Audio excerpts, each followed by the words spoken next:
Today, our special guest is a man who marches to the beat of his own drum. A strong, real natural performer and a very good performer of evasive angles and many other companies. Please welcome the wild, half insane, half genius, Brian Pumper. What's up? What's up? How's it going? Pretty good, man. Just, hanging in there. Oh, yeah? What's wrong? Staying focused, keeping my vision. Yeah? I'm still creating. Yeah? Yeah. So I got some cool visions and bringing ideas to life and stuff like that. Okay. Having fun, still having fun. People, they lose their drive, It happens to a lot of people, but you got to just keep it. You got to keep the spirit alive and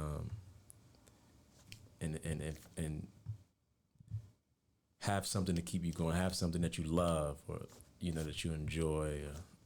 People, they get, because one thing didn't work out, they get discouraged and you got to be able to take a beating. Yeah.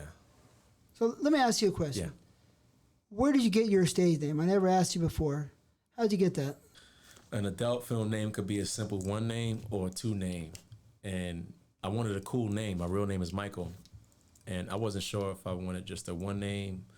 I threw different ideas around and I came up with Brian Pumper. So the last part of the name could be something relating to the art, Everhard, pipes, or,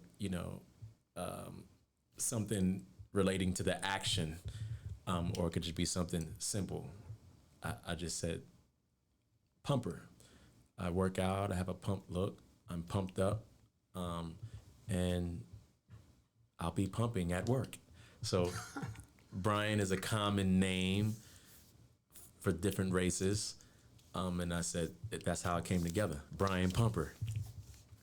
That's cool. Yeah. Makes sense. You work out a lot. You still been working out? I'm actually due for a workout, but I'm healthy. I feel good. I know my body really well. I've been working out for years. So a lot of people that in the fitness lifestyle, if they miss a month or 2 months or a week, it's the end of the world. Oh, I got to go get more chicken breasts and I don't want to lose my strength. And it's like the body, the muscles react, they respond fast. And if you putting in ginormous work over years, you won't lose your shape or your physique. You'll still look incredible in a shirt. And then since I have the knowledge of building the body, I can just easily step back in the gym and make. Okay. Yeah, I got you. Yeah. So you have been working out lately. That's what you're trying to say. It's all good. You're 38 years old, right? Yeah. Yeah, so, you got to give your body a rest. It's all good. So I've been chasing other goals, though, such as business. Sometimes there's no excuse for not training, but I'm going to get back to it. It's all good. Yeah. I know at one time, I think you said you're pretty strong, right? What's the most you ever benched? Actually, 495. That's 5 plates on each side. And that's when I was doing like 2 steaks a day. I was on a program. I've always loved the sport of bodybuilding. But when I actually wanted to pursue professional bodybuilding before becoming a porn star. But sadly, it doesn't pay as well as other sports and athletes. So that's what kind of just hurts my soul a little bit. But it's incredible. If you're one of the top 5s, Ronnie Coleman, 8-time Mr. Olympia, I actually met him. We trained together. He was a fan of mine. He knew who I was. I met him at Gold's Gym, Venice Beach. We trained 3 days in a row. We did legs, we did shoulders, chest. Then we went to go eat afterwards. I didn't finish my steak, and he grabbed my steak. He's like, "Do you want that?" He finished eating my steak. Yeah, but I got in his head, and he gave me some cool knowledge. And he said, "Yeah, unless you're, there's no way that body could grow to that level of size without, extra resources." And steroids. so He started wasting his. I've never took anything unnatural. All I've done is just protein shakes, a solid diet, and creatine, stuff over the counter. And then he was impressed at my strength and everything. So I actually asked him, I said, if I just wanted to look good year round because I'm in front of the camera and I do film and, you know, I'm as a recreational weight trainer and passionately loving working out, what natural supplements could... So I actually have respect for him. He gave me a cool little vitamin, you know, breakdown of stuff I could take. Yeah. I want to get that later. Yeah. I know he's a serious dude, right? Ronnie Coleman. Right? Yeah. So let's go back to the beginning, right? That's where I want to start. Yeah. Where and when were you born? I was born on the East Coast of New York, 1981. What city? I believe Queens. My mom said I was born in the Queens Hospital, Manhattan, but I'm from Long Island, born and raised in New York, but I'm grew up on Long Island. Strong Island. Strong Island. All right. What year was that? I was born in 1981. Oh, yeah? Yeah. What sign are you? For the girls. I believe I'm a Taurus. My birthday is April 25th. Son of a I've bitch. never that's a studied an Taurus. astrology book. Yeah, I never, some people say I'm on the Aries, on the borderline of Aries and Taurus, or I'm a Taurus. 25th is a bull. You know who's a bull? Peter North, Rocco, TTBoy. So you're in the level with the good guys. Those are tremendous people. They're gifted. Those are really gifted people. I know them. Yeah, they're cool people. Yeah. So, what was your childhood like? You know, what was the social economic status growing up? It was pretty normal. I went through elementary school, middle school, high school. Actually, I had a uncle, my grandmother's youngest son, who he passed away from the street gangster lifestyle. I used to look up to him, and my grandmother, she prayed so hard that I didn't go down the path of him. She would always say, stay in school, Michael, your grandmother loves you. You know, I don't want you to, as much as I love your uncle, but you know, the streets took him and I don't want the streets to take you. And, you know, I was fighting in school. My mom put me like a... You were fighting in school. Can you tell me? Like, when's the first fight you had? I'm a fight, fan, so. Yeah. So when's the first fight you had? Well, you get beat up a lot, don't you? I'm just kidding. I got beat up. I've lost numerous fights, yeah. Yeah. When I was a kid. Well, you know what?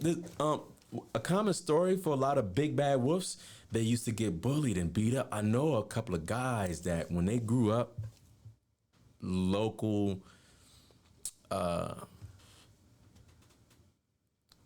challengers didn't want any piece of them anymore once they, And then some of them, once they did their first bit or he went to jail, and, such and such, he just did a year in jail. He's got size now, and bro, he knocked out JoJo, back in the day, he was pussy back in the days. Can I say pussy or no? Yeah. Okay. He was pussy back in the days, and now he's two-piecing niggas. Two-piecing? Yeah, he's two boop boop. I seen him lay him out in front of the liquor store. Yo, bro, he gets guns. He's got like 22s, and so there's a lot of those stories in different hoods around the world. Guys that they used to get bullied, beat up. They grew up. What about you? So when's the first fight you had? I think my first fight was in elementary? I can't remember the elementary, but I know I had some fights in elementary school. What reason was the fight? So over a girl, I kissed some guy's girl, kissed me, liked me more. So really? In the sandbox, she gave me. You in grammar school? Yeah. No, there was a girl named Sarita in kindergarten. And when the teacher wasn't looking, we would always lean over and kiss each other and then get. You say kindergarten? Yeah. Oh, that's cool. You still remember names? Really? I remember, yep. And then she didn't go to the same middle school as me. I ran into her again in high school, and she remembered. I said we used to kiss in kindergarten. And kissing? Wow, that's serious. Yeah, she was like, my mom would pick me up, and I introduced you to my mom, and I don't know if we did homework together, something, I don't know. But she grew up to be gay. She was a stud. But her sister's bad. My homeboy smashed her sister. I didn't get a chance to. Actually, you know what? Her sister came to the crib. I got that far with luck, and the cat just got my as much of a Mac Brian Pumper is today. I remember her name was Sabrina. My boy was like, yo, I smashed it. I took it down. Her pussy was good. And she came to the crib, and I was a gentleman. I turned into this gentleman, and we was sitting watching TV. And, Michael the gentleman? yeah, I kissed her, and I don't even think I was. You were scared. Yeah, she was brought up. You were I scared. don't know what had caught me off guard, and then I was mad at myself when she never came again. Once I gained the confidence that she never came back, she was busy. Or I can't. You know what? One shot. That happened a lot of times with me. If you don't really make the move back in those days, the girl just thinks you're a punk. Yeah. She probably thought, hey, that guy's a punk. Yeah, let me take things slow. I'm doing the right thing, and yeah, let me be the sweet gentleman. It's like, dude, she is like, yo, she's giving you signs. The right there in front of you, dude. Are you gonna snatch the bait, or are you gonna be a cornball? Because you're kind of corny right now. You know, when I leave, when you send me in a taxi home, I'm actually gonna go get banged out by So back to the fight. I used to bring boxing gloves to school. Oh, yeah? Just to box during gym class or after school on the football field. And I was That's funny. putting in a lot of work. Some people didn't want to box. No, Right. I'm good, Mike. Bro, I'm cool, man. I seen your hands are fast, man. I seen I'm good, man. So I actually I used to box, but I was too impatient to go train and make a career out of it. And I just wanted to be the local thug. And then, I got into fights in middle school. That's funny. Got into a couple of fights in high school. And then I went to a juvenile home just for, disobedience and being wild and out of control. My mom put me in, and I was in a couple of juvenile homes. Mike Tyson I was in the same juvenile home Mike Tyson, Tryon, upstate New York. Is it Johns? Albany, upstate New York. Tryon is a popular kids reform school, kids jail type of. But you're not only, it's not only a rehabilitation. It's you go to school, anger management. They want to develop you into a mature kid when they let you back out into society, back to your family. Did it work? It did. The last spot I went to was look at me, boy, while I'm talking to you. You are not in your hood. You're in our world. We're gonna make you a new man, boy. I'll take you down to this ground and write it up in the logbook that you swung on me, boy. They knew how to hit you in the ribs and not leave mark. I'm out of breath. I'm like, there was a guy named Officer McIntyre. Put your hands behind you. But yeah, that place, so. You told me before. Yeah. We're on a set in Budapest that I reminded you of one of those officers. On the stat? Oh, I did? I can't remember. So I want to go back to your family. So you're a single family home. I'm the only child. I have a half sister now. My mom, she passed, but I've been the only child mainly for years until I was in my late 20s, and then my mom had another kid. Wow. Different dad, half sister. So was your father around? No, he's never been around. Oh. So your mother raised you? I met him before, but he's never been around. He's never been in the picture. Your grandmother raised you too, or just your mom? Both my mom and my grandmother. Yeah. So they were. Who's the bigger influence, your mom or grandma? I love my mom. My grandmother did more for me. She passed away. God bless the dead. May she rest in peace. But I was her special grandbaby, and she was proud of me to see me mature and to go down a more productive path in life. I've got that special open son-mom relationship, open grandmom-grandson relationship So when she discovered, she loved that I was into fitness. She would make my egg whites and chicken breasts every morning. I would take meals with me to school because I was into bodybuilding. I used to collect all the Flex magazines and the body. Back then, before the internet, it was DVD. So pro bodybuilders would put out DVDs, and you can get them from supplements. The Ronnie Coleman's DVD. Basically, your grandma spoiled you? It was a healthy balance. I won't say she spoiled me. You know, when I was younger, if I didn't, complete important things, privileges would be taken. I wouldn't be able to go out or ride my new bike that she got me for Christmas. I always had lunch money. She wanted to make sure I was taken care of going to school, and she kept me looking nice. At the beginning of the school year, she would take me to Macy's and get me some nice outfits, but she wouldn't spoil me. Grandma, I want this sweater. Well, you know what? Your grades aren't good. You're not going to get that sweatshirt. Well, that sounds pretty cool. My grandma's real nice, too. Oh, yeah. So your mom was around, too? You told me one time that she did... She's been fighting a drug battle for a long time. It's common. A lot of people's,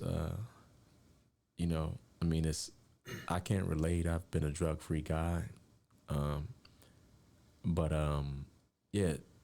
She would finish the drug program, be clean for a long few years, 2, 3, 4 years, and then I'll get a call from my aunt. Once I grew up and moved to California to pursue my adult film career, your mother relapsed and she's back out in the streets, and we're praying for her, and she's in jail, but you know what, Michael, is good because she'll be able to get clean. She's actually doing 9 months or something, and I talked to her and she said she's gonna get back in the program. So she passed away, my mom. I think she overdosed. Yeah, appreciate Overdose. Well, cocaine or what was it? Dope or something. Heroin? She always liked dope. She did crack. She was just out there doing drugs. She would always just be like, Michael, it's hard. I love you. You look so nice. I'm happy you're doing well in California. I hate for you to see mommy like this. And then sometimes I'll go visit New York and she would be polished, looking nice. I'm doing really well. I got a job. I'm making money. And I don't want to do any more drugs, and my body can't take it, and I want to be around to see you. You know what I'm saying? But I can't relate because I don't, I don't do drugs. That was horrible. How old was she when she passed? Close to 60, I think. 59. So she wasn't around that much when you were a kid with more your grandma? So she knew what she was doing. I guess when she, started to regress, she would take me to my grandmother's because my grandmother was fit to, while she would be out doing, I wouldn't be out in the streets with her. She wouldn't have me in different, the drug life, you out there doing crazy things. Mm-hmm. Yeah. Well, that's good for your grandma. Yeah, that's cool. That's good to have her. So your father, you never met your father? Nah, he was a mechanic, worked on cars, and that's how he made his money. And he wasn't in the picture. Yeah. So did it affect you think, growing up without a father? Nah, it didn't affect me. Not at all. Okay. I didn't think about it. I was growing, maturing, and living my life. I didn't really think about it. Okay. What kind of student were you? Probably like a B. It wasn't my main. I was more into, chasing the girls, man. Man. We'll get there, but so you're like a B student? Yeah. So you could figure it out pretty good? Yeah. Yeah. I knocked out my studies eventually, and I passed my test. I might pass it the second time around, taking it again, but I eventually passed it with a little help from my uncle. Your gangster? My grandmother, huh? The gangster uncle? No. My other uncles. My grandmother had 3 boys and 3 girls. One was my mom, the rest were my aunts and uncles. Okay. So. The gangster uncle, he was... he died at 25, in and out of jail. He actually used to fight a lot. And people were scared of him. He'll come on the block. He'll rob you with his bare hands. He carried a pistol. He had shootouts. His name rung bells. Every time I go outside to play with neighbors or go to the corner store, local guys would be like, little Mikey, I'm a friend of the family. I know your mom's, your aunts. I just want to let you know your his name was Stephen Long. Your uncle Stephen was no joke. He actually used to get picked on when he was little. And then I went up north with him. We did juvenile. He was in the juvenile home, but then we actually did a bid up north. And your uncle, man, he was a pretty boy like you. Had the waves, and his girl was beautiful. A chick named Tony. She stood down for him. She was a ride or die, but I just want to let you know your uncle was no joke. He was the truth, man. You know, people was jealous of him. The reason that's why he got shot. The person that shot him was scared of him. He had owed my uncle some money, and he got tired of getting beat up. My uncle would come on the block and just beat him up. There, you got my money, beat him up. Yeah. Yeah, there was one guy named Z Black. I've never seen him, but my aunts and uncles know Z Black. He's like I guess every city will have a guy like this. Supposedly Z Black was 6'6", bisexual, dark like Shaq, could box, could play ball, could have made it in the NFL, could have beat Tyson, been a professional, but just was a jailbird, in and out. And when he's in jail, he'll take your butt and on the streets, and he smokes crack. So he'll get hot and he don't lose no size. Big veins coming through his arms. People in the local, I'm like, who's Z? I've never seen Z Black. I heard that nobody want. Oh, he's an ugly motherfucker, grizzly, and you don't want no parts. I done seen him pick people up upside down and shake out and just throw them. I'm like, yo, he's some Frankenstein nigga, who type? But your uncle, he never messed with your uncle. He didn't want no parts of your uncle. Your uncle's hands was nice, Mikey, and I'm like, oh wow. I'm like, so I got in the gym boxing. I'm like, I want to be like my uncle, you know. Got into a couple of fights in school and did some juvenile time. Said, I don't want that life. And then discovered that I was Superman in the bedroom from, yeah, okay, we'll get to that. Yeah. In school, girls was telling me in school that I was great in bed. Yeah. So sometimes I think, you've told me a lot of stories. We've known each other about 19 years, 18, 19 years, right? So sometimes I heard a lot of stories, and I would tend to believe that you might have bullshitted a little bit while you were in school. Mm-hmm. You know, spread a couple of lies when you had to. Were you a good liar in school? A good bullshitter? Or were you just straight up? I don't think I really lied about nothing. I was straight up. But people will lie for cool points or for status, you know. Motherfucker, stop lying. You know, people out there, they storytellers just for the stripes or to fit in or, you know, to have a name or something. They want to be known or and then people will pull your card like, nigga, you ain't, well, I know you. You know what I'm saying? They'll pull your card. So you weren't lying. Just pump yourself up a little bit sometimes. I just lived my life, and I didn't really lie about nothing. If I, wasn't good at something, I wasn't good at it. If I was good at it, I was good at it. I was honest. I kept it real. What subjects in school were you very good at? Let me see. Math was one of my favorites. Of course, I loved gym class. I didn't play any sports. But during gym class, I would just go into the weight room and work out. But I attended all the games. Football? Basketball? Well, yeah. You know. What school? Strong Island? Yeah. What high school? Families were bringing sisters, aunties, and nieces. I'm attending all the games. Really? That makes sense. All right, so you already told me kindergarten, but my point was, when's the first time you started noticing females, that you liked them, they were pretty? Was that kindergarten? I've always loved girls. Yeah, I've always loved girls. I had my first kiss in kindergarten. I actually lost my virginity at 7 to a girl across the street from. It wasn't a babysitter. I wasn't molested. None of that. It was a girl. I've always 7. I used to steal. 7 years old. My uncle used to have Playboy. Say it again. 7 years old. 7 years old. All right, keep going. It's an interesting story. I would steal my uncle's nasty magazines that he had underneath the bed. I got caught in the closet jacking off by my grandmother. I was supposed to be vacuuming the living room. How old were you when you were doing this? I was like 7 or 8. Looking at the magazines. Yeah. I knew where all the hygiene products, Vaseline and lotion, was in the medical cabinet, and I would go in there and grab the Vaseline and go in the closet, and I had a little light. My grandmother, she was calling my name. I didn't hear her call him. I think I had the vacuum on, so it sounded like I was vacuuming the living room. I had the vacuum on, so it sounded like I was vacuuming the living room, and I was in the closet jacking off to a magazine. She caught me. She grabbed the magazine. I was embarrassed. I thought I was gonna lose privileges, and she was just like, "Boy, what the hell is wrong with you?" She's like, "You supposed to be cleaning this living room. Go upstairs to your room." So she cut the vacuum off, and then after an hour, it was like nothing happened. I went and got a bowl of cornflakes, and I looked at it, and then I ran outside. Looking for some girls. Yeah, I ran outside. But anyway, yeah, so there was a girl named Patty who lived across the street from me.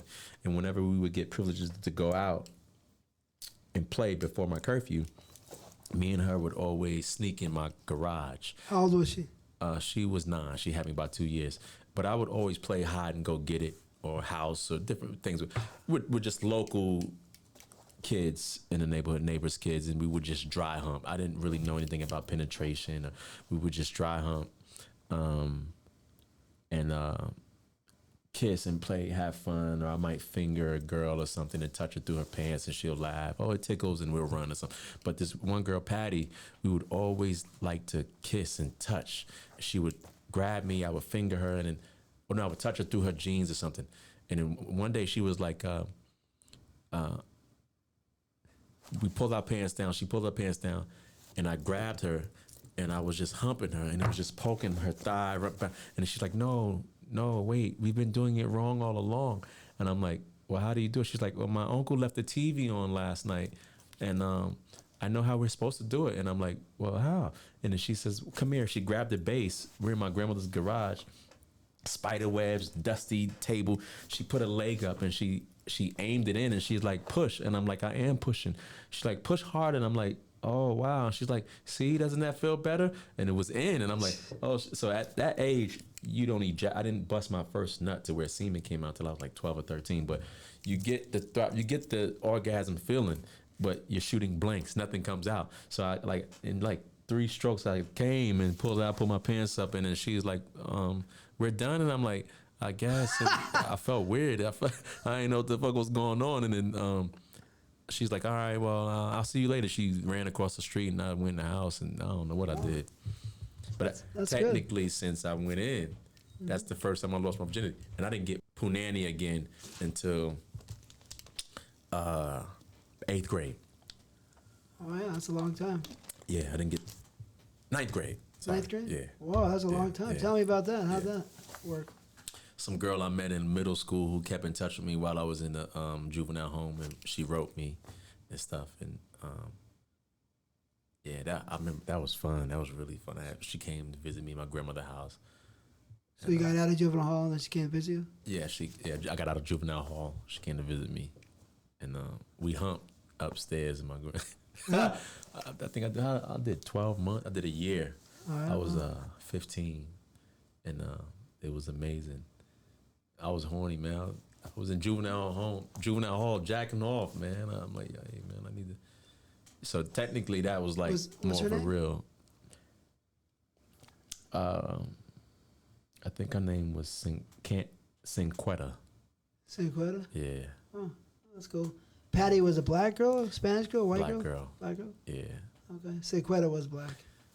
Cinquetta was black. I was popular amongst the black girls as a teen coming up. I've always been attracted to white girls. I didn't start becoming savvy until like the end of high school with white girls. I guess I wasn't sure how to really relate with their world and, energy and the swag of, things. And I would actually, white girls would look at me and, I gotta go. And I couldn't even, in local malls, and I couldn't even, I'm like, damn, did I say the wrong thing? Or or a friend would come over, Jack or Josh or John would come over and be like, "She's good, bro," and just like, "What did he say to you?" And I'm like, "Damn, what's going on?" So I had to really, come up with a swag, and then I started getting white girls, and then I would always had a healthy dating life, had an incredible sex life growing up as a teen, but I would always watch adult films for extra thing. Like I never had an orgy. I had never had two girls at once, and I was watching you, Shawn Michaels, and Jake Steed, and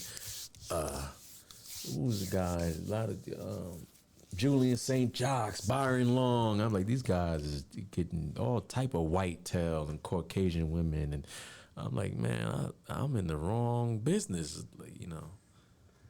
So tell me, so you had a lot of sex. So the black girls liked you, so it was easy. Yeah. I mean, so how many did you hit before, Oh, I was active. I had some great memories as a teenager from high school. A lot of people, yeah. Because there's two ways life can go. The people that were the popular guys can grow up to be bums, losers, crackheads, missing teeth. Oh, damn, your life went downhill. And the peoples that were nerds, thick glasses, they were picked on. They were nobodies. People bullied them. They're doctors. They're millionaires, billionaires. They're doctors. They're millionaires. They're successful. They're entrepreneurs, and now they're laughing at people that picked on them.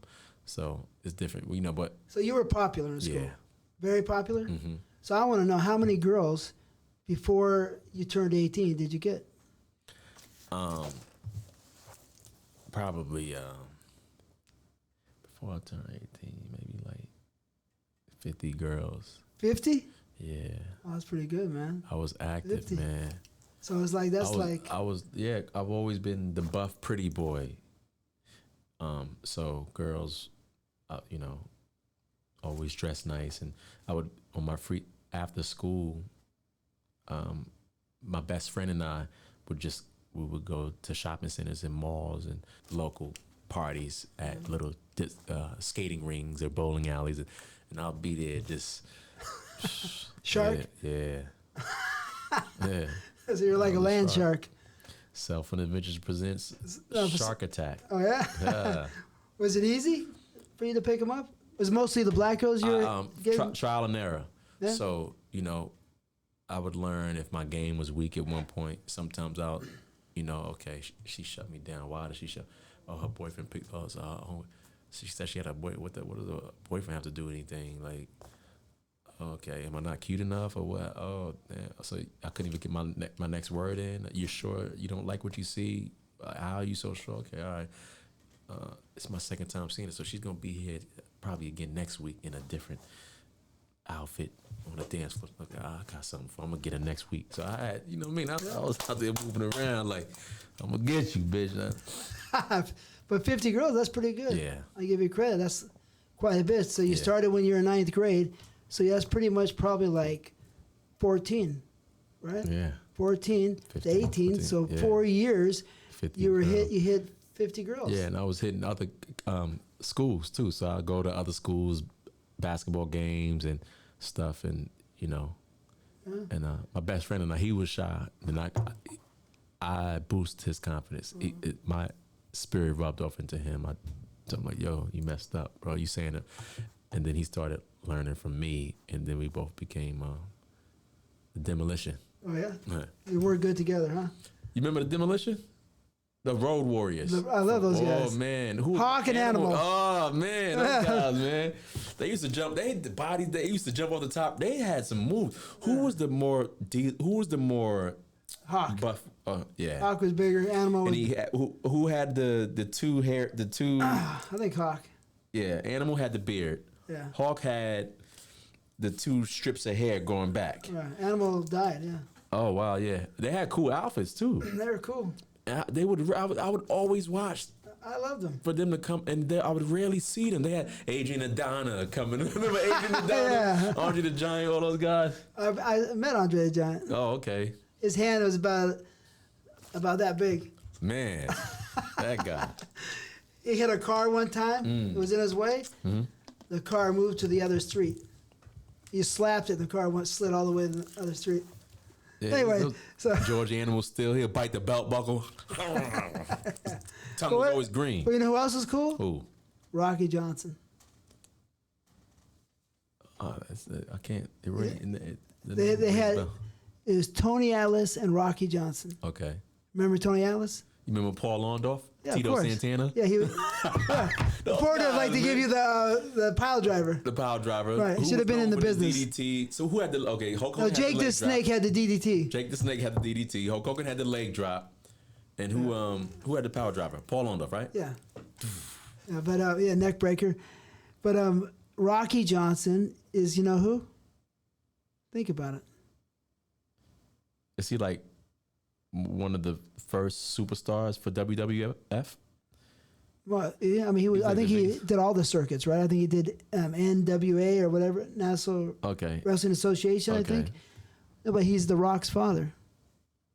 Oh, Rocky wow. Johnson, Dwayne Johnson. Oh, yeah. His father was a badass motherfucker. Oh, wow. I got to look that up. Yeah, Rocky. You had to see him. He was buff, black, and his partner was Tony Atlas, a little bit lighter skinned. He was buff and strong, and they were a tag team, and they were bad. Yeah. Anyways, that's a Rock father. You see Rock's movies? I heard Adrian Adana was your favorite. No. You remember Adrian Adana? It's kind of fruity. Yeah, it was a gay rapper. He wore a lot of pink, and he cut like, Right. I remember a little bit. But right, he was a gay wrestler, yeah. But anyways, that's a great record you got. That's pretty good. So how many of those girls were white girls out of that 50? Maybe like 5. 5? Yeah. That's cool. So did they? I had more Spanish and black girls. All right, Puerto Ricans. You mess with my Puerto Rican sisters? Well, on the East Coast is Dominicans. You got Puerto Ricans, Salvadorians. And on the West Coast is more Mexican.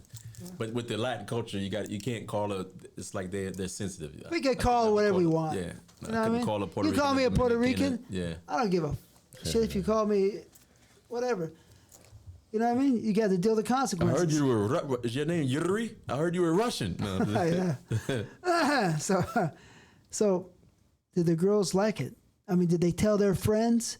That's what happened. Yeah? Yeah. I did luck up on a few referral. I'm like, you're such and such friend. Why are you flirting with me? Oh, she must have told you some shit. Yeah. You flirting with me. You wasn't giving me any play last year. Oh, I smashed your friend. That worked pretty good? Yeah. I smashed your friend. And now you give us some action. Yeah. All right. That happened to me too. How long would you give it to him for? Chicks passing dick. No. How long, how was your sessions? When you meet these girls, you're from the roller rink or the movies or wherever.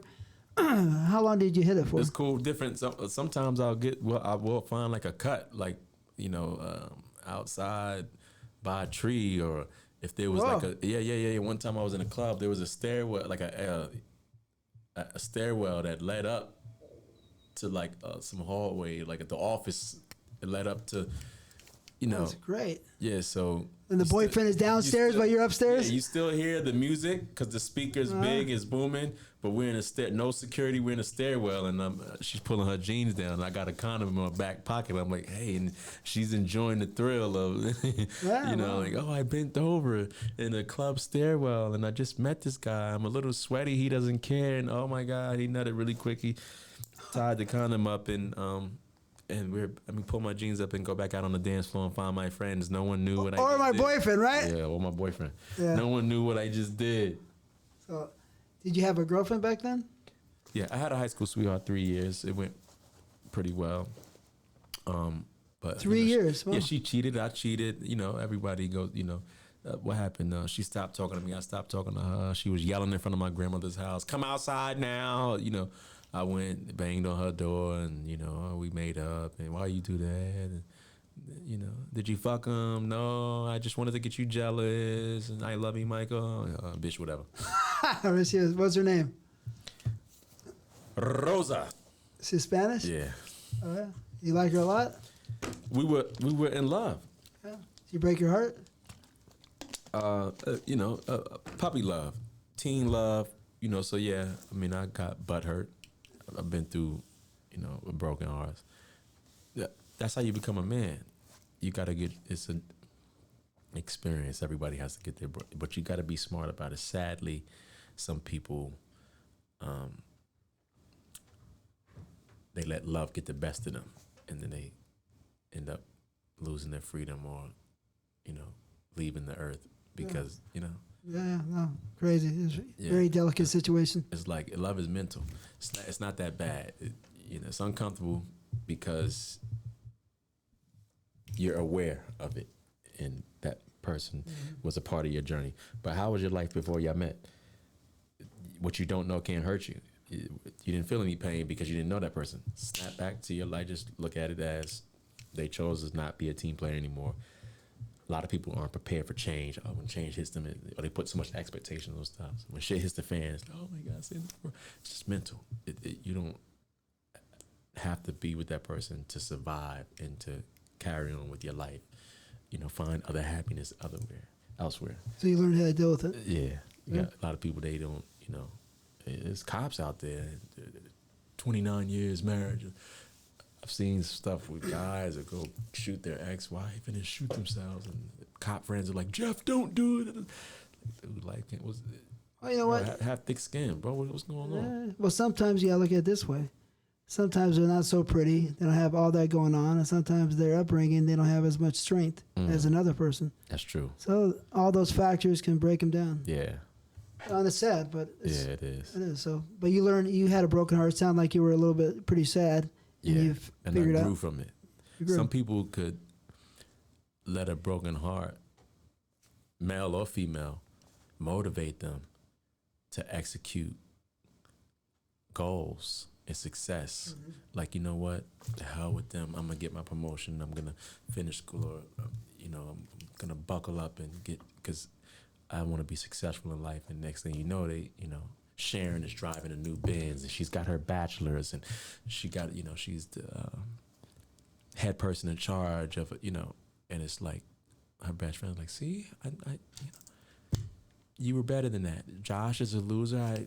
Girl, I told you could do it. You know, same thing with a guy. Like, I might take a best, you know, it's a guy is like, bro, I'm not gonna let this bitch bring me down. I'm not gonna let this woman, just for edit, I'm not gonna let this woman tear me down and distract me from my future goals.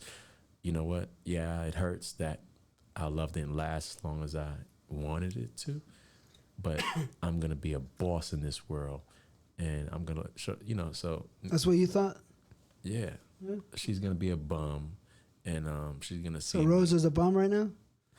No, she's not. Okay, she's not a bum. But I mean, yeah, I got you. Common routine. So let me ask you: do you get caught when you were young by your grandma, your mom, or somebody having sex? Not jacking off, but having sex by anybody. Your girlfriend, anything crazy? As an adult, one of my ex-girlfriends popped up at the crib, and Ex. The chick I was with, she heard the door. She heard the door banging and was like, I was like, shh, that's my crazy ex. We were really done, you know. Michael, I know you're in there. I heard the bitch, you know. But you never really got down to telling me when you had the girls, right? What was the normal amount of time you had sex with them? I mean, she heard the girl. You were hitting it for an hour, 2 hours, 3 hours. What was the normal for you?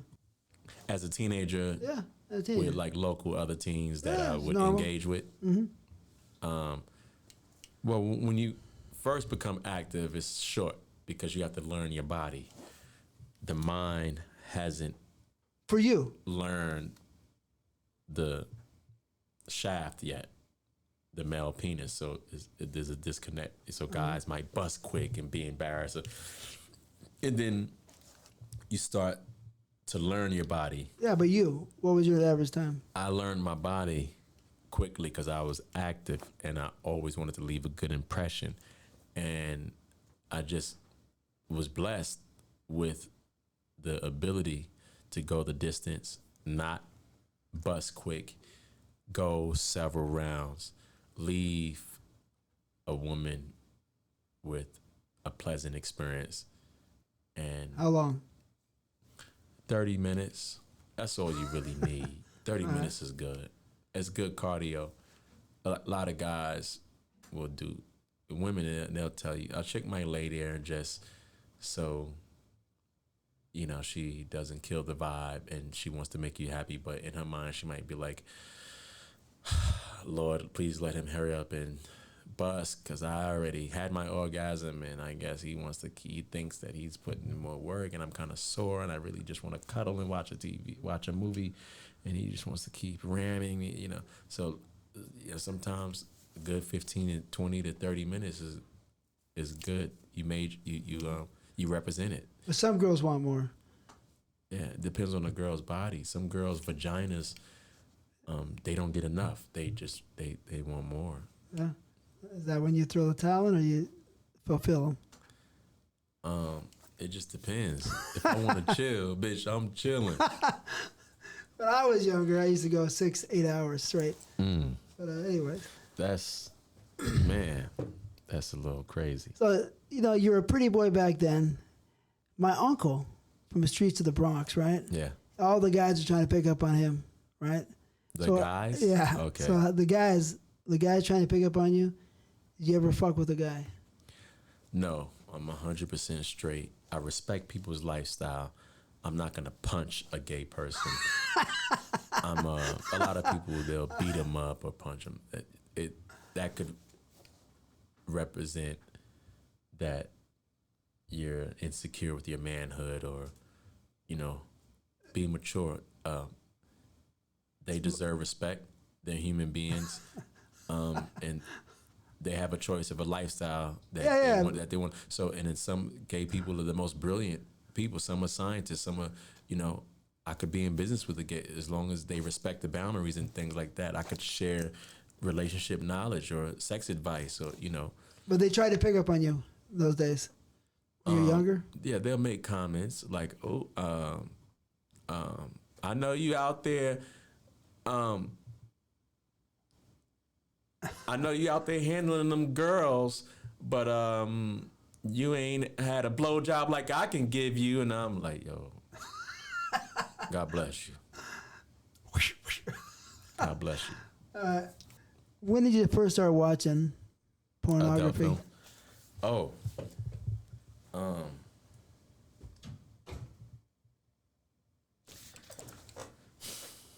think 10 or 12. I was stealing my aunt's tapes. She would go to work and she had a tape. She left a tape inside the VCR. VHS. VHS. Your aunt, you said? Yeah. She was active too, huh? Yeah. I was a little crazy, man. 10, 12. All right, so what, you remember any of the movies? Were they black movies, white movies? Both. She had black and white movies. You know, back in the Billy Bob days. Oh, yeah. Billy Bob days. Yeah. Those are my days. Oh, yeah. Hey, it was interesting. No, it was interesting. So 10, you 12. like it? Yeah. Is it? Go deeper. Yeah. Like, oh, these guys. I'd fast forward to my favorite part. So you don't got no love or respect for the old time guys? No, because they made the way. All forms of entertainment, you have to respect the OGs because they created the path. They, you know, if it wasn't for them, they were the old school performers, talent and stars. So it's like they broke the ice for the new people that is a lane. We wouldn't be here if it wasn't for them. Maybe. You remember any of the actors that were in those movies? When you were young? 10, 12, those movies. Nah, because I wasn't paying attention to the names. I was, I think Peter North. Maybe you. Yeah, you probably saw me. This guy. I mean, I was really... maybe I fast forward your scenes, like, his scene's a week. Let me go to the next scene. No, because every time my scene was up, you know, I was smashing. That's a fact. Yeah, no, I'm just messing with you. Like King Kong. But when you first got a taste of the pornography, did you keep watching it? Did you want more? Were you thinking about it? Yeah, no, it was interesting because it's educational as well. So not only does it spice the mood for, you know, personal, private moments that people share with themselves or with their partner, but that it's educational. You know, they're creative. You learn new positions. You learn new stuff about erotica, and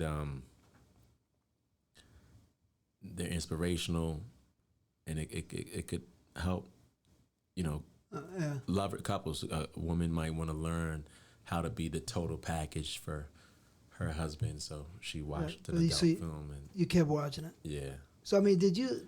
When I watched, you want to know if it was addicting, like was it addicting? I'm not. Jack off 3 times a day watching porn. Nah. No. I mean, how often do you start watching? Maybe a couple of times, a few times a week.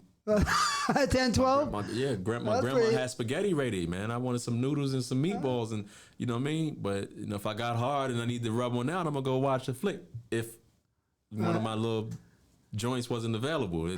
I can't come out. I got homework, but this weekend I'll come over. Damn. Let me go jack off. That's cool. Do you remember any of the female stars back in those days? Janet Jack Me, Obsession, Monique. She always make them wild ass crazy faces. She was a beast. She's serious. Yeah. I used to watch Jake Steve movies, Lacey Duval. What's amazing is when I first got in the industry, I got a chance. I always wanted to work with Obsession, man. I don't know if she ever got on drugs, but in her early days, she had a precious glow, a very healthy glow. She was great. Smooth skin. Her scenes were great, pretty, very pretty girl. And then when I got in the industry, I got lucky. She was still good looking. And then she started to look different over the years, but she was like a fantasy come true. I thought I was going nut quick or not stay hard or have to get swapped out with another male talent because I was nervous and couldn't perform. And this is after I had already, was established and been through, got over the hump. I was already seasoned. I was a experienced performer. But sometimes a little stage fright can come back a little bit just out of nowhere, randomly. Like, why am I? Give me a second. Hey, cut the camera. Give me a second. Give me a second. I'm gonna talk about that. So, but Obsession, she was great. She's beautiful, and she was one of the best. And she had something I think called a little magical box, because that box felt like some silk. It was nice, man. Right? Yeah, Shawn Michaels took it down. Mr. Marcus. Did I see it with Jake? I think she was incredible. I took it down. I never got a chance to work with Janet Jack Me, and I seen her with Julian St. Jacques. I seen Janet Jack Me with Mr. Marcus. She was unbelievable. Were her tapes selling like tremendous back in the days? Her VHS? Probably, but she was one of the best for sure. And let me tell you about it. The way she looked was great, but she was even better in real life because the passion she had, the fire she had, and the goods were 100%, 100,000% bomb. Oh, okay. She was unbelievable. And the head game was crazy. Yes. But her box was fat, pretty, and she was amazing. She was very passionate. The energy she brought in her scenes was crazy. Great. No, she was real. She was lovely. We love you. Call me up or hit me up. All right. We liked each other. Oh yeah, that's good. And who else was good? What about Midori? I never got a chance to work with her. Wasn't her sister? Was her sister a singer or something? Midori singer? What? Her sister? Yeah. Was a singer, sister right? Was Jodie Watley. Yeah. Yeah, but did you see her in the movies? Midori? I seen her in the movies. I never got a chance to work with her. Did you like her in the movies? Did I get a chance to work with her? I can't remember. Did you like her in the movies? Yeah, I did like. I like her a lot. She was nice. Dark skin. She was nice. She had another. What about those two sisters? The little chocolate little sisters. Right. I forgot their names. Yeah. What was it? Two little dark skinned sisters or something. It looked like little Africans. Twins, right? Yeah. Yeah. You're saying the twins? Oh, okay, maybe they're the twins. Yeah. Yeah. They're kind of slim. Yeah, they're nice. They're cool. Did you like Lacey? She was a nice person. I never worked with her. Oh, okay. She had great breasts. Nikki Fairchild? You worked with Nikki Fairchild before? Probably. Sounds familiar. Yeah. Probably. Yeah, who else do you like? That's back when girls, it was like the attitudes were a little bit better. They're professional, and they like to have sex. Yeah, they were beautiful. I mean, now a chick could just show up on set, get her makeup done. I'm just really here for my paycheck. I did 7 gangbangs this week. You really don't like this. Oh God, pussy is. I don't want to hear that. Gritty. I'm having to squirt lube because she's sandpaper. You mean? I'm sliding against Brillo pads. Sandpaper. Yeah, sandpaper. You give it to her erect, and she gives it back to you soft. Yeah, bitch, my dick is scraping it. Hold on, I need some Neosporin, bitch. I just. All right. Anyway. I'm gonna slide against a porcupine, bitch. Let's Obsession, Janet Jackme, and Midori, right? They had some silky boxes. Yeah, they were fire. What about Dominique Simone? Did you watch her? It sounds real familiar, but I'm sure I'll recognize it when I see it. She was circulating. She burnt the apartment complex down we lived in. Oh, wow. Anyways. Wow. She was pissed at me, chasing. Did she go to jail for that? No, she escaped. Oh. Anyways. A lot of stories. But so what about the actors? 'Cause I was a fan of a lot of actors before I got in the business. Yeah. Did you have any actors you said, oh, that guy's cool, that's a good performer? I used to like Blackstreet Hookers. And there's this little white boy, I'm like, who's this white boy in these scenes with these big butt black? I'm like, yo, man, I want to see a black guy, man. I fast forward his scenes. No, I'm just playing. Nah, but yeah, Blackstreet Hookers, Jake Steve. No, I'm saying the actors, but TTBoy you acted. Yeah. You like watching him? Yeah, you were good because you always did a strong scene, and you got the job done, and you would bring the best out of the girl. You would showcase her well. You knocked out the positions, boom. Your energy was great, and the angles were really cool. So you actually, and you had personality. So sometimes you'll hit it real fast and you'll slow up. You would connect with the girl, boom. Sometimes you'll look at the camera. I'm like, this motherfucker is a maniac. What? This getting and then then bang you. Then you're back to you know what I'm saying? You back to business. I'm like, okay, all right. Who is this guy? Little do the world knows he's the owner of the production. Yeah, I was a regular actor before, but yeah, we started Blackstreet in '96. Or I started. Who came up with the title? Me. Okay. Yeah, of course. I came up with all my titles. You never had a peer or someone around you that said, hey, and you thought, well, that's a pretty cool title, I'm going to use it? No. A couple of times here and there? Or you created every last title? I created every one. Once in a while, I heard a name pop out there trying to run names down, way when I was making a lot of movies. Mm-hmm. And I might use a little piece of it. But the general idea and name really came from me, all of them. How'd you get into the industry as a performer? I never knew. I mean, I'm sure I could find out, but I'm curious right now. It's complicated, very complicated for me to get in the business. But we're talking about you, but okay. I can answer that real quick. It's really not easy to answer that because it was a long journey for me to get in the business. Actually, you were pursuing it for a while. Yeah, it wasn't easy. But so that's the next question I had for you. Yeah. How'd you get in the business? On the East Coast, there was a company called Caesar Productions or something out of the Bronx. Caesar Video, and they used to shoot these wild party type scenes where it's like a club, girls are dancing, and then it turns into a sex scene. But I don't think they were that big out here in the West. Their distribution was kind of low, but they were popular on the East Coast. And I found them. I went and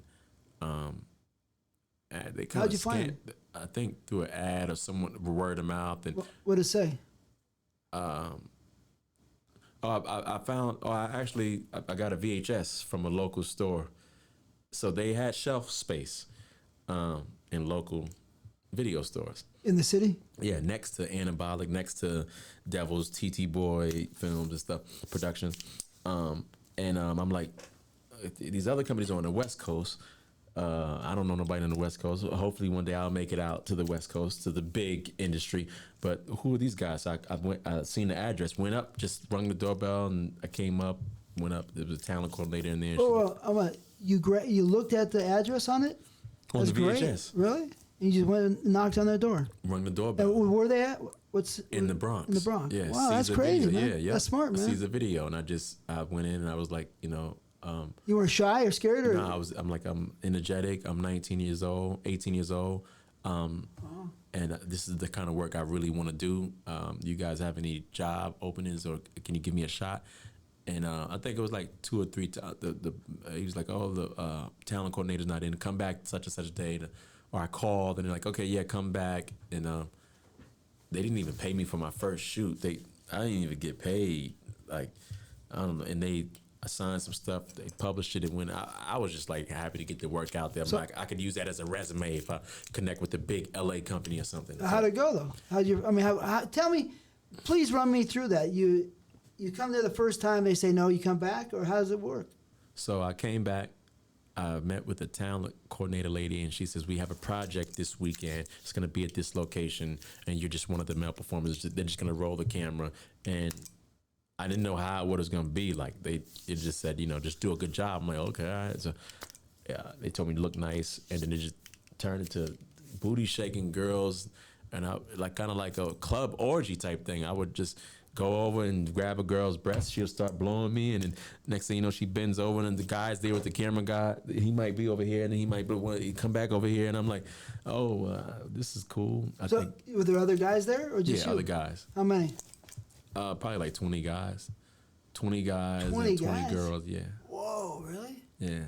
That's serious. 20 guys, 20 girls. 20 guys? Yeah, Caesar videos. I forgot the name of the titles, but they were East Coast production, adult video production company. So that made it fairly easy because all the pressure wasn't on you, huh? Yeah. Yeah, I did good. And then I met a guy named Nevin Washington. So these girls, that's pretty good, man. That's like a lot of fun. Did you hit all the girls, all 20? I got around. Maybe it was a couple of, maybe about 17. I was getting busy, having fun. And so you did the whole thing. You didn't pre-ejaculate or anything like that? Nah, I came. You can come as many times as you want. Oh, so it's really hunky-dory. You do whatever you want. Yeah, type no of thing. pressure. Yeah. You got lucky a little bit to get a spot. There's no pressure, kind of easy, huh? Yeah. But you got it right out of the gate. You were good. Yeah. You got it going. Yeah. No problem. Yeah, it's funny you asked that because, we know, man. I've seen new guys just, can't pull it off or having issues, and we got director cuts the camera, talk. Hey, man, what's going on? Are you gonna have, I'll be truthful here because the fact is, people might not know. They might think this is before Viagra. Easy, no Viagra yet? No, not at all. Nope. You didn't have no Viagra, so the people don't know, right? Pressure's on you. Yeah. It's your back is against the wall. It's life or death. Bro, are you gonna be able to cut it and get up, get hard, knock the shots out, or are you gonna be a wimp, a wuss, and step to the side because you're wasting time, money, and no. And now you're a punk. Yeah. Exactly. Well, now you're a punk. You gotta understand everybody gotta understand when you can't become a man and you get your Johnson going, right? Then what are you? You're a bitch. That's true. You're not even a man. Boom, get the fuck out of here. Everyone can get it up behind closed doors with the lights out with the girl you're comfortable with, but now it's time to do a gig, a job, and show us if you could, if you're a warrior. Let us know, are you a warrior or are you quicksand? Where'd he go? He disappeared. Oh, the nigga's in quicksand. Oh, that's funny. So you did it. Yeah. You didn't tell me. Were you a little bit nervous? scared? Nervous? I can't. No, I was comfortable that day. I did a couple of those. Then I met a guy named Nevin Washington who he said that he helped Lexington Steele. He's like, I got Lexington Steele his first LA job, and you're shooting for Caesar Video, and he had a magazine. I forgot the name of the magazine. I did a layout on his He was a magazine layout. Yeah. By yourself? With a girl. Yeah, he had me in a scene with a girl. He paid me $150. He's like, the pay is not that much, but it's just a layout for and and then he told me about an AVN show, but no, LA Erotica, out here in California, and I came out. Did I come with him? I think I did come with him. What year was this? 2001, maybe 2000 or 2001. How'd that go? It went good. Who'd you work with? Nikki Fairchild and the white girl. I forgot the white girl's name. Nikki Fairchild. She seems familiar. It was a familiar. condom scene. I did good on the condom scene, yeah. Natural? Natural. No Viagra? Nope. Because you don't take Viagra? Nah. Have you ever taken it? I tried it in my personal life just to see what the hype was about.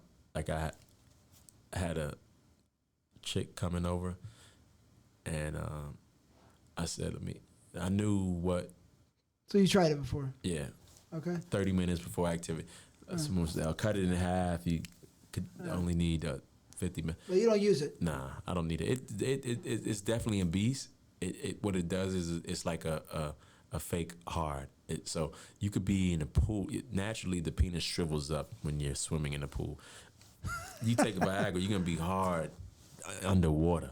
You could be sad, nervous, frightened, cold day. And your dick's going to be, your shaft is going to be standing to the moon. So it's like a bodybuilder taking steroids to cheat, or a boxer taking steroids so he could win the fight. Yeah, so how do you feel about that? Because if you're a natural performer like I am, right? You're more respected.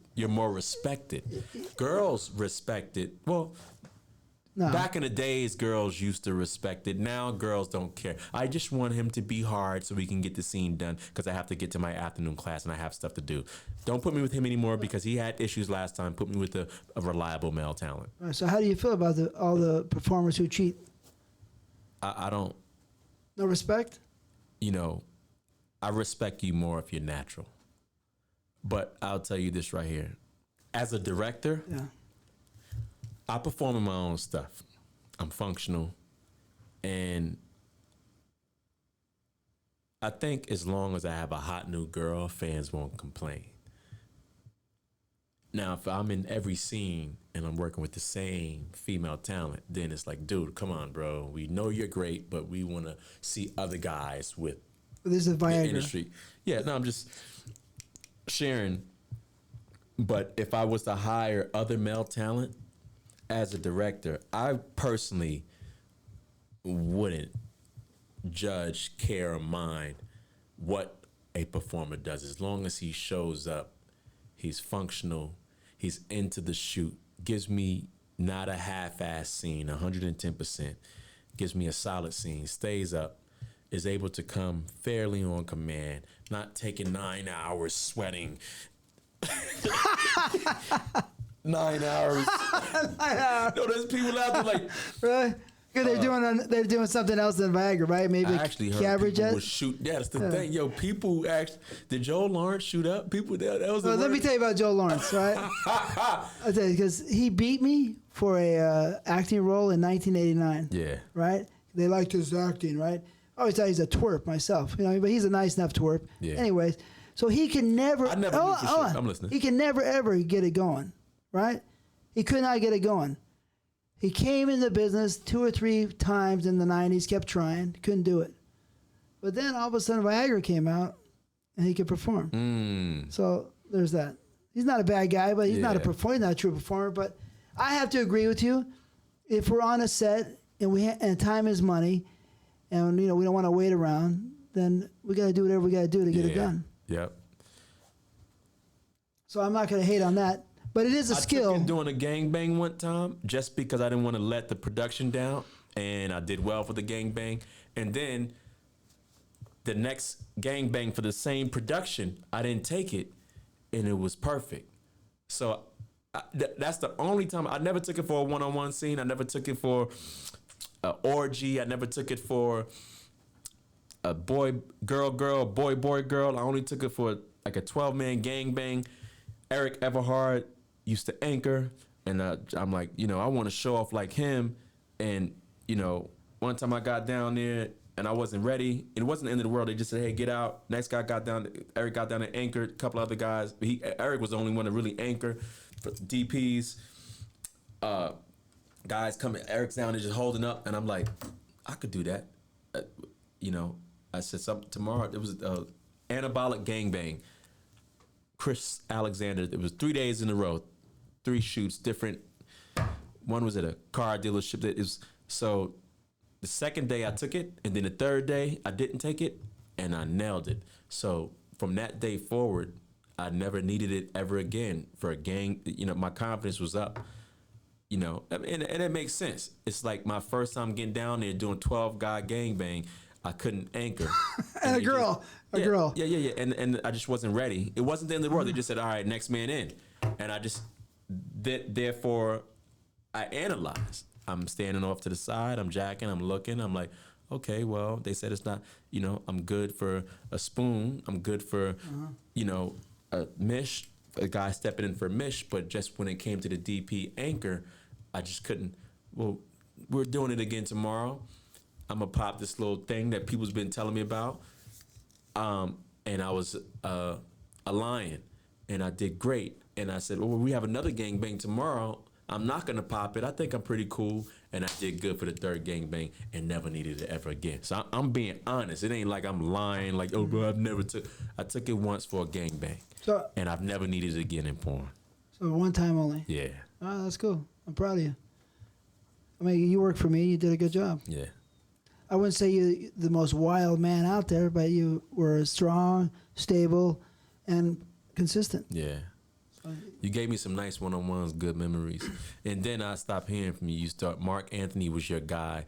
And he would, he started getting all the hot one-on-ones. I would call you, Pump, I got nothing this week. I can't complain. You'd give me, Pump, I got this nice girl. Mark's not around right now. He worked for me earlier today. Actually, be at the office in an hour, right?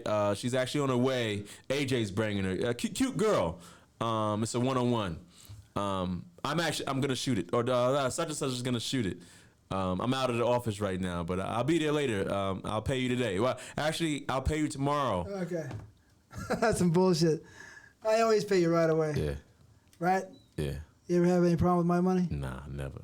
You ever hear anybody having a problem with my money? Nope. That's None right. of your checks bounced. Nobody ever had to look for my money. It was there. And I employed a lot of people. But back to that. So what made you decide that you want to get in the business? You're already getting a lot of action. So why did you make that step over to Caesars? Couple of things. A few chicks in school turned me down. And I knew that I was confident with my lovemaking skills in my bedroom. Turned you down, said, what? What did they say? A couple of girls, I guess I wasn't thuggish enough for them. Too much of a pretty boy. Some just, I have a boyfriend, and truthfully, you're not my type. But, well, hold on. What's considered a type? I'm actually intelligent, and not besides my incredible brains, a lot of guys are selfish, when it comes to, lovemaking. Not to get too ahead of myself, but I'm not selfish. And, women deserve fair, So you got turned down by some, and it hurt your ego? There was a couple of chicks that either they had either I found out from a homegirl. I hear you keep coming at my friend Shelly or whoever, and she has a boyfriend, and actually she said you're not her or you're cute, but this or that or that, but my other friend might like you, and then. Well, that made you want to get in the business? Yeah, you already had 50 girls by 18. Yeah, but here's the thing. There was certain chicks that You sound greedy. No, here's the thing. Either I had a shot with them and they were on their cycle during the date, and they never gave me another date, or they acted weird with me. Like, what are you talking about? I gotta go. I'll talk to you later. I'm like, yo, why are you doing like that's like what's going on? Like, I thought we're cool. I'm like, and just never got a and then or she was single. I almost had we had something going. Never got a chance to smash yet. We set it up, talking or whatever, and then next week she got back with I have a boyfriend now. But I mean, you're cute, but like, truthfully, if you wanted to, I don't. Yeah, Brian. But that drove you to want to get in the business because you wanted more action. Two things. I'm getting ready to graduate. Parents, family, peers are on you. What are you going to do? Have you figured out what you want to do as a career? What's going, and that's common. Along with, I want to do something different. Most guys want to be football players, local dope dealers, gangsters. Most people want to be local dope dealers. Yeah, gangsters. That's funny. I like challenges. I want to do something different, unique. I know there's just a handful of guys in the adult film industry. I know the average guy is smoking a blunt, watching a porno at a kickback with homegirls, groups of friends, peers. He playing with the punani. Man, who's this fake funny head Johnny Dickum down ass nigga right here playing with the coochie? Man, who's you see the guys that yo, this guy got a hook. Like, look at his face. Man, they need a nigga like me up in there, man. And that's the furthest it'll go. It'll just be a local guy in the hood talking from watching the VHS, and then he might smash some girls if he got lucky, or go play ball at the local park, and that's it. Bro, you never made the moves to really go pursue the industry, find out how males can get in the industry. Did you know it's really tough? Companies rarely use new guys. It's just a handful of guys. If you get in, it's like you got to really push through. And I said, you know what? If I did it, I would become cool. My local friends would be like, yo, you really did it, bro. You became a fucking porno star. Yo, how'd you? Bro, I seen you taking up, bro. You know which scene I seen you in the girl I seen it, you know. So I had that in mind. I could become a street legend. You want to be a street legend? Yeah, I could make it out the hood on some porno shit. Yeah, I'm down. Yeah, along with girls that turn me down. I knew that women watch adult films just as well as guys with their boyfriends or by themselves. Single women, college students. I've had plenty of girls now as I'm a star. Yeah, I said, you know what? Teresa, Misha, everybody that did me dirty turned me down. Back in the day, I'm flying to Cali. I made my first move out here with Caesar Video. I'm going to this convention in Cali. I'm about to blow up, become a star. Brian Pump is my name. Bitch, I still fly back home to visit family. I know where everyone's at. I know where you live because you had me come over and we talked on your porch and we didn't do nothing. And you said you had to go back inside and you changed your number next week. Okay, all right, no problem. I'm going to fly back. Change the number? Yeah. Wow, man, that's serious. So when I flew back, all the girls that shot me down were my best friend. You do movies now? I don't know if you remember me. I actually had a baby. Come on, really? Yeah. Oh, bitch, now you want to give me some pussy? Do you know how heavy I was going for you back in the days, and you know. And you got the action? Did you hit it? Mercy hit it? And I had some fun with certain stuff, but bitch, now I get to take you down. But there's some that just wasn't. You let yourself go. You don't even look how you used to back in the days. So now the ball's in my court. It's like, you know what, bitch, you're not even worth this supreme dick. You know, good to see you. Be a good mom. I gotta catch a flight. Good to see you. So a little revenge. I gotta catch a flight. Yeah. Keep watching my flick with your local loser. He's gonna be in jail next week. But I'm out here in Cali fucking some beauties. So when you hit Erotica LA, right? Yeah. LA Erotica, did you see any stars, any people you recognize? Porno stars? Guys? Yeah. Jack Napier, Mandingo. Yeah, all those guys. Fans of any of those guys? Yeah. Who? Who are you fans of? I was a fan of Lex. Lex? Why? Yeah, he's New York. But he had like a style. Yeah. And he used to be in a lot of anabolic videos. I used to, the way their VHS used to sit on a shelf, they always had, I know now that I'm in the industry as a director as well and being familiar with different brands, each company will have their niche, their style, what they believe, you know, how they want to brand their stuff. You had busy covers. West Coast, a lot of companies believed in putting all 5 girls on the cover. We want the fan. We don't want to just turn a box around and be able to see the girl in the action shot. We want to see a nice size, still solo girl shot on the front of all the women that are in the movie.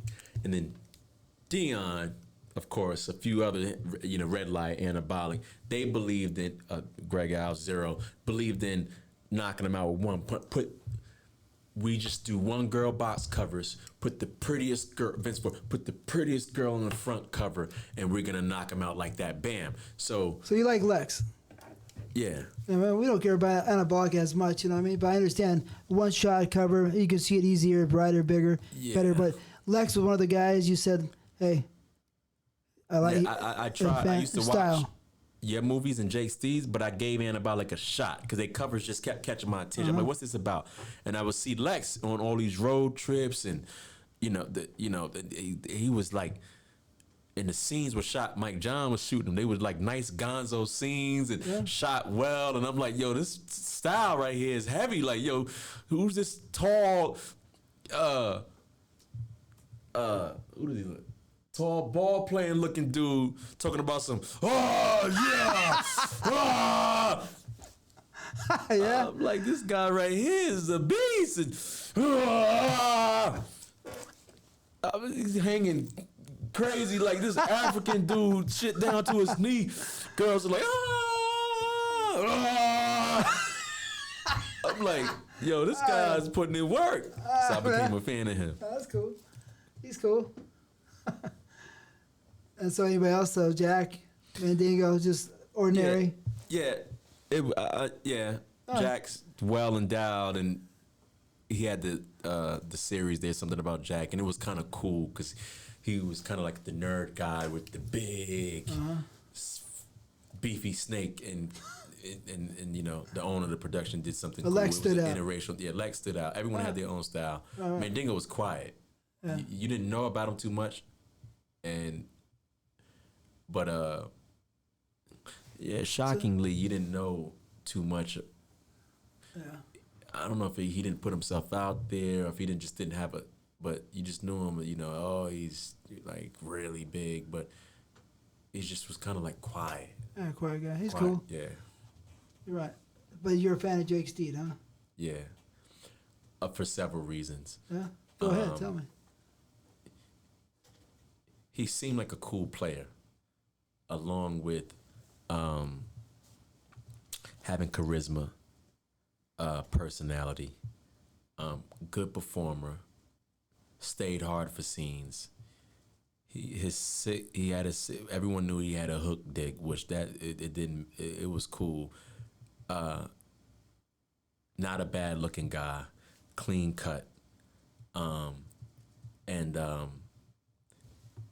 decent body fit, not fat, no gut, no belly, and had dope personality for scenes as a performer. And then he started his own production. So as a company owner, producer, director, and visionary, he brought some flavor to the game with Rap. not only the rap, but the titles that he put out. All of his titles had amazing personality, from Little White Chicks, Big Black Monster Dicks, Freaks, Hoes, and Flows. And he had a Spanish line. Oh, that's mine. Okay. Spanish flat pussy is mine. He had a Latin. He did have a Latin line though, didn't he? He never had a Latin line. Those are his only two titles. Mm-hmm. Yeah, Spanish. Or he had another title? Didn't he? He started another title, didn't he? No. Spanish back then, you didn't have to have a lot of different series, huh? No, I mean the truth is that those two that he had were hits. They were great, beautiful, but they were. He was just coming up. You know what I mean? Yeah. He was just making a beautiful, strong company. Is it true that he was really tight with Ed Powers? Ed Powers used him as male talent for some of his stuff, and Ed Powers was distributing him at first before he broke off and started his own distribution. Ed was cool, gave him some game on the distribution end, showed him love, distributed Jake Steve's productions, and then Jake broke off and did his own thing. Is that true? No. Okay. They were friendly in the early days, but of course everybody knows that Ed is not always forthright and not always friendly to everybody. But so I don't think they're friendly to each other at that point in time. But Jake figured out himself. He did it himself, created it himself. He did it all himself. He was, he's a very intelligent guy. Back then, the AVN was AVN. AVN was from '86. Okay, and for years, AVN had a book, or it was in the back of AVN, or a separate AVN a contact. It wasn't hard to get a contact list of buyers and customers for anyone that had the idea of starting their own production, picking up a camera and bringing some ideas to life, right? No, it was not easy. People tried. It was they not probably easy. flopped or fell. Jake was one of the... It was not easy. It was not easy to get a list, to get the distributors, no. No. I mean, if you know people, they might help you out, might give you a little bit. They're not going to give you everything. And that little bit of the extra or the lot of the extra, the everything, could make you or break you for the distributors. So, no, it was not easy. But he had great product, great idea, good price. And he did great. And then he got jacked, you know what I mean? And that's that. Unfortunately, he got robbed, and that's a shame. Unfortunately, he, didn't get his just reward. Yeah. Anyways, for his hard work. Yeah, he would have been one of the top companies of all time. Oh yeah. And that's a fact, But I mean, if he brought us that. Yeah, that's only two titles. As a creator, you're gonna grow. Yeah. So he would have brought us much more. 2 titles in, I think, 2 years. 2 great titles in 2 years that were doing great. And that's that. He would have had more. He would have had a lot more. People hated on him. No, I don't think people hated on him. People had a lot of love for him, but he had a problem. And that's what happened. Yeah. Anyway, so let's move on. How many relationships did you have in this business? And I remember a Melody Jackson. She was a pretty mixed Japanese black girl. Oh yeah, Melody Nakai. Yeah. Oh yeah. I brought some girls in the industry. Did you bring her? Yeah, really? I met her at an 18 and up club, and really? she was just running around, and I got at her, and she lived in Pasadena, and she had just got out of school, and really nice girl. Yeah. She a sweetheart. Yeah, I told her what I did, and she's like, "Yeah, I'll try." I paid her. I was the first person she shot for. I shot her for my movie, and then I introduced her to Ron Ellis, and then Ron Ellis, from there. Yeah, R.I.P. to him. He passed, right? Yeah. God bless him. Rest in peace. I liked him a lot.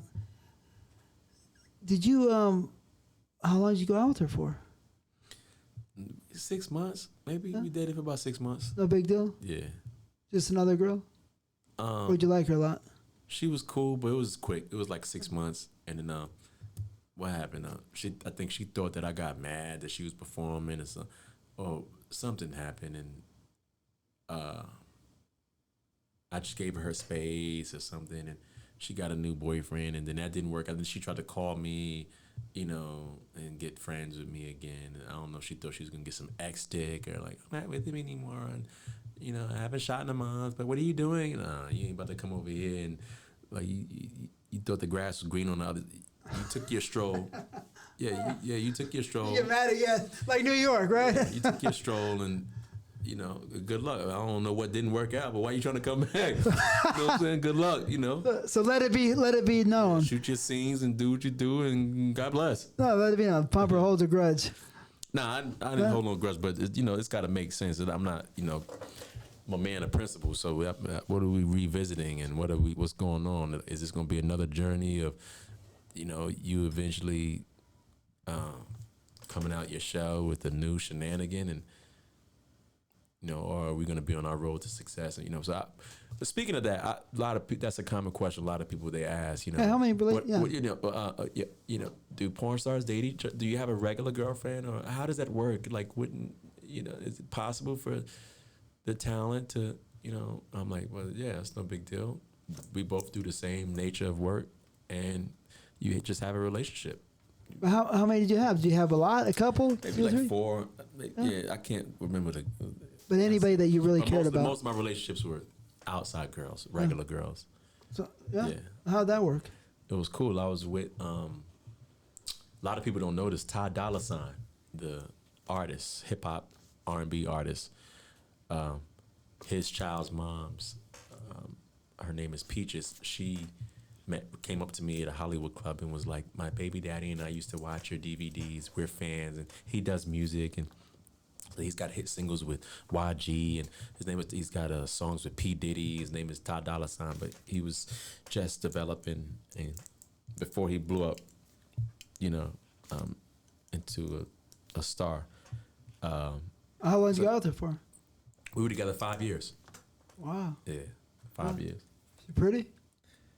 I found her to be attractive. One of my homeboys is like, oh, she's not that cute. But, you know, beauty comes in different shapes and forms. A person could be beautiful on the inside. A person could be okay looking on the outside, have nice features, but the world may not find them to be drop dead gorgeous, but their personality could make them. She was okay. I mean, she's not the most attractive woman on earth. You know what I'm saying? About 5 years. I give her a 7. 5 years. That's a long that's not time. bad. At least you're over a 5. 5 years. That's serious. Yeah. No, 5 years. Yeah, we was just fucking at first, but she just always kind of hung around. She would just call me to check up on me, and be so a lot of times, men fall in love on accident or just now I'm smart, bitch. It's hard to get to my heart now. I'm a different type. It's not saying it's not possible, but I handle love differently. I'm smart when it comes to love. I watch the news. I see what didn't work out with who. Why did the owner of Amazon's wife leave? That's kind of crazy. That you guys we need more power couples out there. There's women out there plotting and scheming. That's a whole different beast. But we'll talk about that at the end. I want to talk about grabbing the bag at the end. But these girls putting their time in just to hit their lick, and it wasn't real love. And the entrepreneur just because he achieved the American dream and things are so great. I've got the money in the bank. What's missing from my incredible picture? My sweet princess. Nigga, this bitch. A bag thief. She's plotting. Just have a friend. Be married in your own mind. Don't put nothing on paper. Keep it simple. There's couples out there shock me. Pumper, this is Josh. I'm Karen. We 22 years, college sweethearts. Most people separate because of pressure, kids or marriages. We're the best thing that happened to each other. His mouth dropped when he discovered me and found out I didn't want to get married. I was fine with him not getting married. Vice versa. What's mine is his, what's his is mine. And he knows I'm not with him for his money. And we've been together 22 years and he'll never leave me. I'll never leave him. That's cool. Nothing's on paper. Boom, shit. Ever hit the fan, it's not complicated to split. But there's people out there plotting and scheming. This chick's putting 10 years in. Let's talk about that later. 'Cause I want to hear everything you feel about it. Yeah. But let's go back, and I want to explain to me. So you get in here. Your first scene is for Chris Mann video team. Or second or third scene. First scene in Los Angeles is for Chris Mann, and then who do you work for? How does it work? Because it's not always easy for somebody to get work. So how long did it take before you started working? So I was bi-coastal from New York back to Cali every other month. I'll come out for a couple of weeks and then go back. Then I started getting calls from other directors. So when you come in for a couple of weeks, how many days would you work? 5 or 6. So half the time or a third the time? Yeah.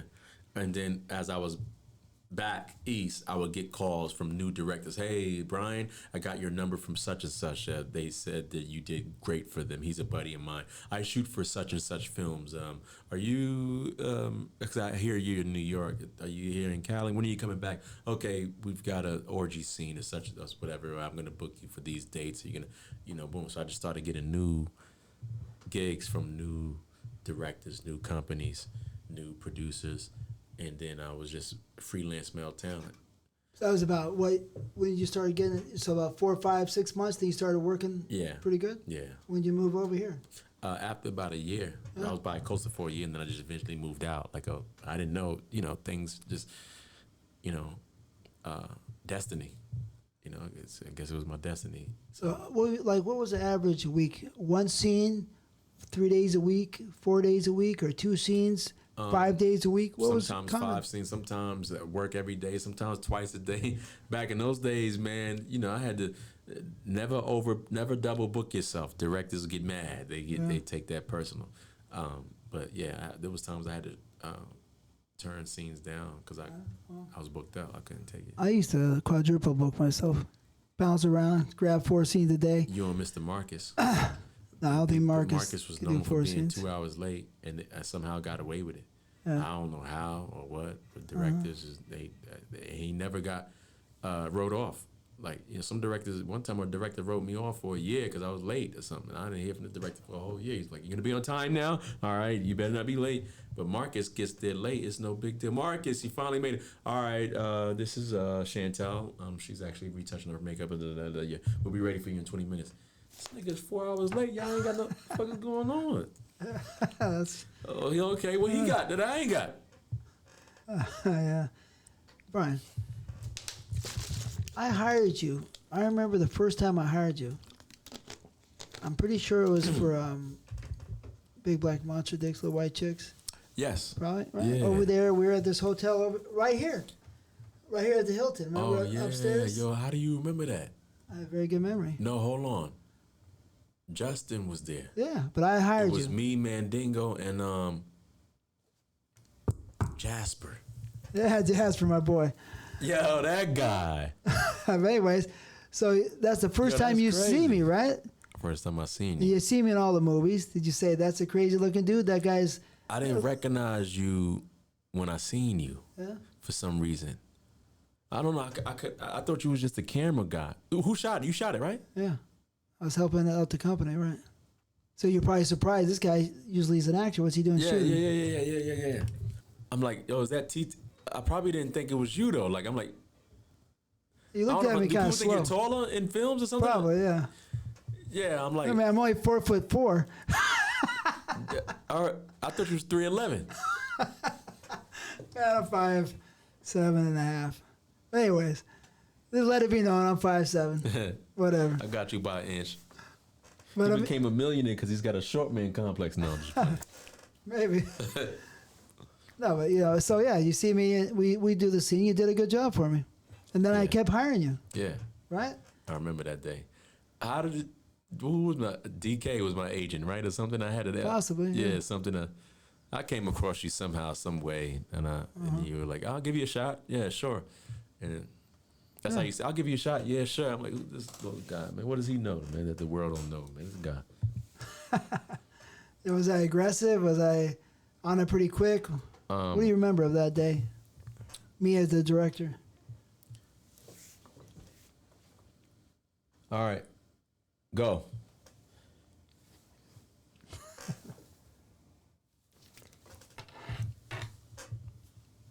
Brian, step in and get in there.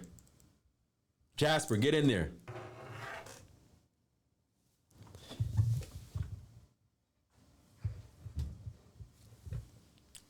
That's what you remember? Yeah. You're watching me shoot the camera? Yeah. I'm performing, but I'm watching you. I'm like, this guy, man, he's got. Was someone holding a light? You used to hold a light and the camera at the same time. I'm like, look at this multitask guy. Yeah. Yeah, we took you all across the world, right? Yeah. Nah, I've never traveled. I traveled with a couple of other productions, but nowhere near as much as I've traveled with you. My first time ever in Brazil was with you, and I've never been to Brazil ever since. I had fun. I had an amazing time. You ain't take me for the second trip. I don't know why. We went to Mark Anthony, maybe. we went to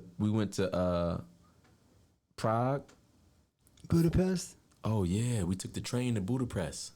We went to Prague. I had a blast in Prague. We shot some orgies out there. We went to Budapest. I had fun in Budapest. Couple times. Did we go to Budapest a couple times or just once? Once. I went once with once with Red Light of Vince Vora and David Luger and those guys. Oh, maybe you did take me twice. Yeah, I took you at least twice. How about Asia? We take it to Asia? Nah. No Philippines, no Thailand? No, but I wanted to go there, man. But here's the thing. You were hitting places out of the countries that no other studio, like Prague, Montreal, the red light districts, and you know they okay, those are common. You were hitting places that nobody was going to. Like no other studio, you never heard of another studio hitting those territories. Did you have connections, or would you just go out there with male talent? Like, look, listen, we're gonna find these bitches. I'm a warrior. We getting seen shot. We gonna get local tests of how boom and both ways. With me and Franco Roccaforte, me and him both used to travel around together in the Colombia and the Argentina and the DR, in the Venezuela, all to Cuba. Me and Nacho in Cuba, and Nacho, my boy, win the Colombia a lot. But yeah, we travel around, boom, bam, warrior style, and get it done. But yeah, then we did big productions in Brazil and all over the world, right? I mean, a lot of people, they were basic people, or basic companies you probably went with. But when we went, it was a lot different feeling, right? I mean, much respect to, the major brands that are impacting today, like the Brazzers, Bang Bros, and the Pornhubs, things like that. But let me ask you this. Even those guys, I mean, I know they shoot industry stars and they have sources for new talent, first fresh-faced girls or new talent. But do they travel to your I don't know about those people. I don't really much like them. You know what I mean? So I can't comment on them. Okay. But I'd say that when we went, we had a good family, right? And was it a good time with us, or you had a better time with Red Light? You actually paid for meals. You paid for our meals. You paid for the transportation, the airfare. You put us up in hotels. All we had to do is step foot on the set, get hard, and fuck a bitch, and get back to the States and get a check cut. That was it. I didn't have to come out of the pockets for no food, no shelter. All that you took care of all that. But you gave us like it's like, this is the amount of money. This is the amount you have. You gave us money. Per diem. Yeah, per diem. But money it was like check money, Prague money. He's like, hey, this is, So how good was it working for my company? It was good, real good. You miss those days? I do. Because now that I have my own production, I've never traveled out of the country to shoot content for my catalog. I've got some amazing U.S. girls, but with my new venture, I want to hit those places again, and new places that I haven't been to. And get some of that. Remember one morning in Prague, I made you and everybody breakfast with eggs and bacon. Remember that? I used to make the breakfast in the morning. Wake your asses up and make your breakfast. Oh, wow. But yeah, Okay. TTBoy's making breakfast. I got to make sure my actors are strong. I think I tasted some of your burnt bacon, overcooked bacon, and very good cook. your hard eggs. No, I'm just Very good cook.